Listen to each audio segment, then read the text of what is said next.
Hey guys, today I'm teaching you how to actually get jobs on Fiverr in 2025, even if you're a brand new seller with no reviews yet.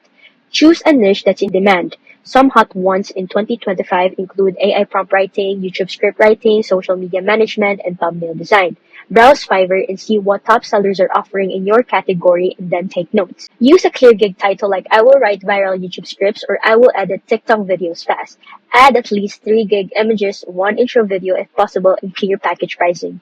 Make your description easy to understand, include keywords, and end with a call to action like message me before ordering. If you're new, respond to buyer briefs quickly with short, confident pitches. Don't overpromise. Just explain what you can do clearly and offer a sample if possible. Post your gig on Facebook groups, Reddit, Discord servers, or own Instagram because more views is equal to better ranking on Fiverr search results. When you get your first order, deliver early and exceed expectations. Send a thank you note and kindly ask for a review. Even one review can make a huge difference early on. And that's how you get jobs on Fiverr in 2025.